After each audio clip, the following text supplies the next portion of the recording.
الحمد لله والصلاة والسلام على مولانا رسول الله وآله وصحبه. قال تعالى: إنا فتحنا لك فتحا مبينا. صدق الله العظيم. شعبي العزيز، بعد 50 سنة من التضحيات ها نحن نبدأ بعون الله وتوفيقه فتحا جديدا في مسار ترسيخ مغربية الصحراء والطي النهائي لهذا النزاع المفتعل في إطار حل توافقي على أساس مبادرة الحكم الذاتي. وإنه من دواعي الاعتزاز أن يتزامن هذا التحول التاريخي مع تخليد الذكرى 50 للمسيرة الخضراء والذكرى 70 لاستقلال المغرب. وبهذه المناسبة يسعدني أن أتقاسم معك اليوم مشاعر الارتياح لمضمون القرار الأخير لمجلس الأمن. إننا نعيش مرحلة فاصلة ومنعطفا حاسما في تاريخ المغرب الحديث، فهناك ما قبل 31 أكتوبر 2025 وهناك ما بعده. لقد حان وقت المغرب الموحد من طنجة إلى القويرة الذي لن يتطاول أحد على حقوقه وعلى حدوده التاريخية. شعبي العزيز، لقد قلت في خطاب سابق إننا انتقلنا في قضية وحدتنا الترابية من مرحلة التدبير إلى مرحلة التغيير، فالدينامية التي أطلقناها في السنوات الأخيرة بدأت تعطي ثمارها على جميع الأصعدة. ذلك أن ثلثي الدول بالأمم المتحدة أصبحت تعتبر مبادرة الحكم الذاتي هي الإطار الوحيد لحل هذا النزاع، كما أن الاعتراف بالسيادة الاقتصادية للمملكة على الأقاليم الجنوبية عرف تزايدا كبيرا بعد قرارات القوى الاقتصادية الكبرى كالولايات المتحدة الأمريكية وفرنسا وبريطانيا وروسيا وإسبانيا والاتحاد الأوروبي بتشجيع الاستثمارات والمبادلات التجارية مع هذه الأقاليم، وهو ما يؤهلها لتصبح قطبا للتنمية والاستقرار ومحورا اقتصاديا في محيطها الجوي بما في ذلك منطقة الساحل والصحراء. واليوم ندخل والحمد لله مرحلة الحسم على المستوى الأممي، حيث حدد قرار مجلس الأمن المبادئ والمرتكزات الكفيلة بإيجاد حل سياسي نهائي لهذا النزاع في إطار حقوق المغرب المشروعة. وفي سياق هذا القرار الأممي سيقوم المغرب بتحيين وتفصيل مبادرة الحكم الذاتي وسيقدمها للأمم المتحدة لتشكل الأساس الوحيد للتفاوض باعتبارها الحل الواقعي والقابل للتطبيق.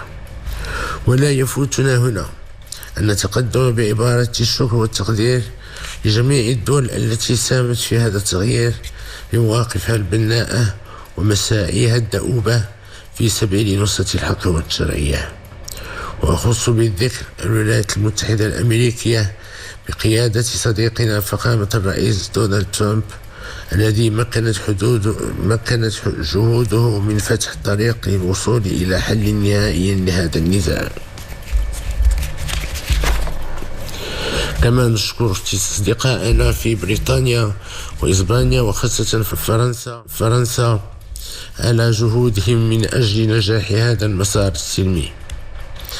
ونتوجه أيضا بجزيل الشكر لكل الدول العربية والإفريقية الشقيقة التي ما فتأت تعبر عن دعمها الدائم ولا مشروط لمغربية الصحراء وقضاء مختلف الدول عبر العالم التي تدعم مبادرة الحكم الذاتي.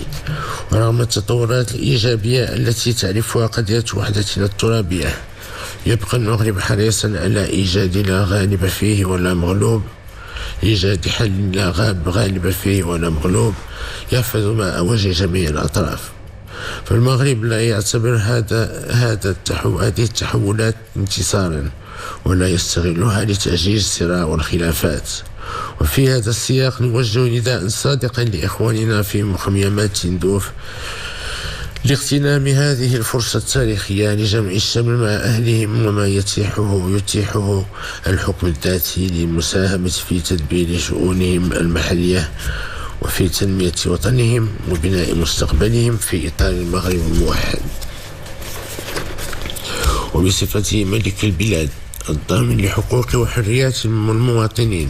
وأكد أن جميع المغاربة سواسية، لا فرق بين العائدين من مخيمات تندوف وبين إخوانهم داخل أرض الوطن. ومن جهة أخرى أدعو أخي فخامة الرئيس عبد المجيد تبون لحوار أخوي صادق بين المغرب والجزائر من أجل تجاوز الخلافات وبناء علاقات جديدة تقوم على الثقة والروابط الأخوة وحسن الجوار. كما نجدد التزامنا بمواصلة العمل من أجل إحياء الاتحاد المغاربي على أساس الاحترام المتبادل والتعاون والتكامل بين الدول الخمس.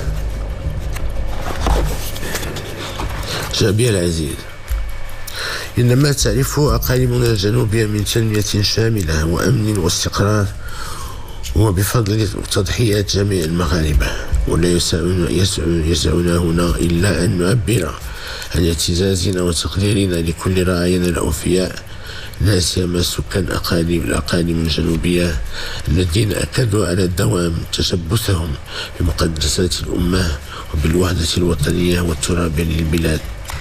كما نشيد بالجهود الدؤوبة التي تبذلها الدبلوماسية الرسمية والحزبية والبرلمانية ومصارف المؤسسات الوطنية من أجل الطي النهائي لملف وحدتنا الترابية.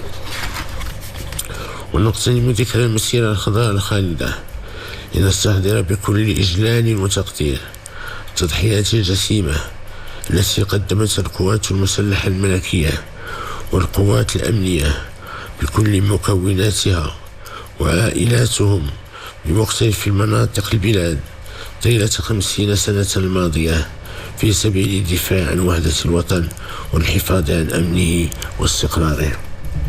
كما نترحب الأرواح الطاهرة لمبدعها والدينا المنعم جلالة الملك الحسن الثاني أكرم الله مثواه وكل شهداء الوطن الأبرار.